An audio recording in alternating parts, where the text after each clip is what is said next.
Alright, y'all. Doing a little show and tell. Got the freaking cruise control bracket mounted, looking beautiful.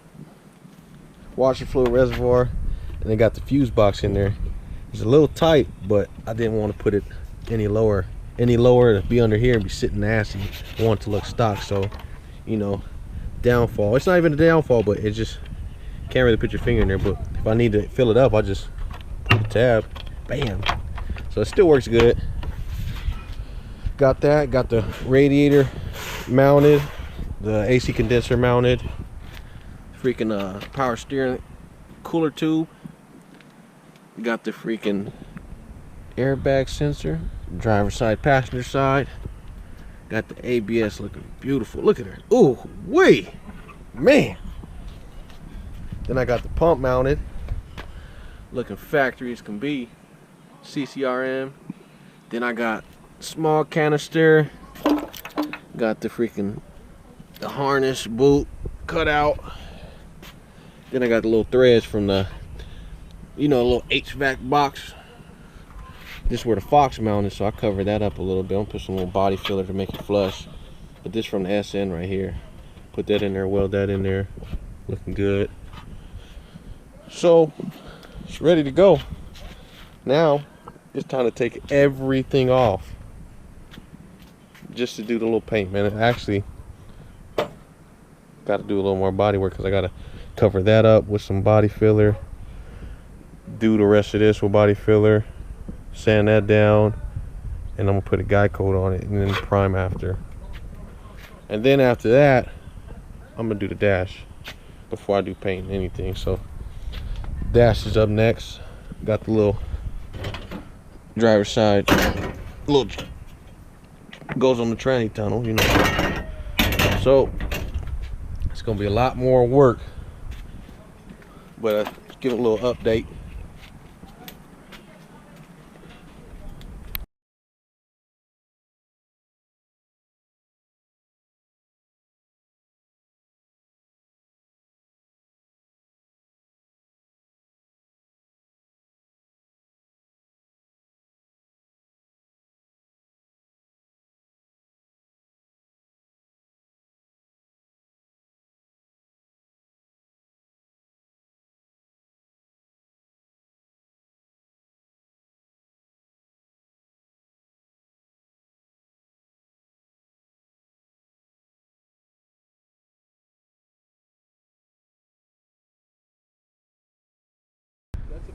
Dash time.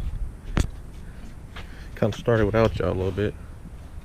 Already stripped it. That's down a skeleton, but you want to start with the skin. You side the skin up on here. Then from there you make cuts. Always undercut so you don't have an overcut. Smart guy, smart guy.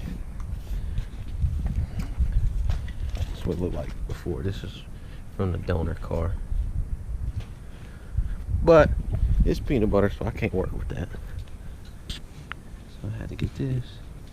But on the black dash I got from the junkyard. Let me show you something. I think it's right here. Thought it was all good, had me fooled. I went to take the dash off. Look real close. You can see it. Oh. Yeah. I noticed because it only had one. I was like, somebody tampered with this before. Only one bolt. But look, the airbag is all cut out too, so gotta get a new airbag for this. But I'm about to do the skin, so it's take a little time. So I'm gonna do some before and after. I'm not gonna really show you guys how to do it because it's gonna take a while. So let me get started.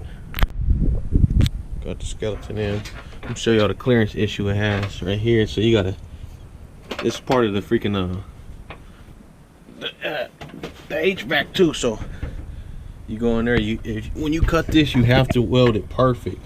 You get no leaks. You gotta mark that. That's where you won't have no clearance issues no more. And then right here, used to be right here. Look how close that was. I just gotta move it over. Bam. Fix the clearance issues, and that'll mount right up to it.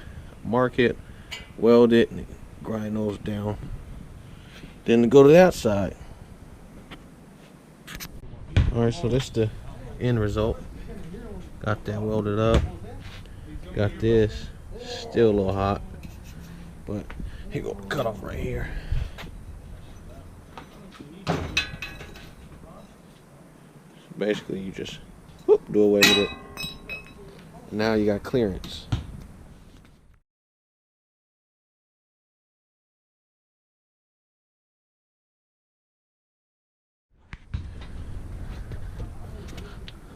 This is what it's gonna look like. Don't mind the peanut butter, just mock-up purposes, but got the tranny tunnel brackets welded in, both lowers welded in. Behind the cluster, moved over and welded. Then the one behind the airbag welded in.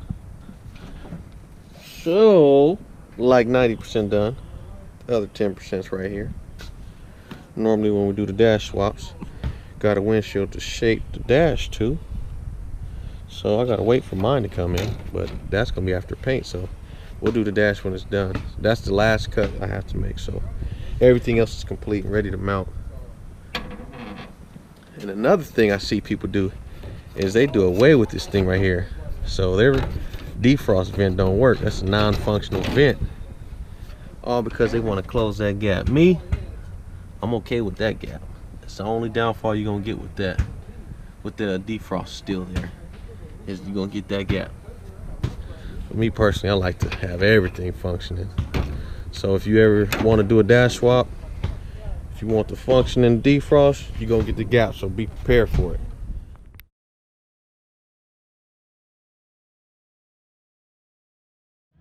All right, now the keyhole's done. So what I did is took a Dremel and just hit it around the whole thing to get it in. And so after you get that in there, there you go, there you go. But that way I don't have to have two different keys like the Foxes originally do. But since I'm done with that, I'm about to take a Scotch-Brite pad, or I might wire brush this whole interior. So time for the dash and center console to come out.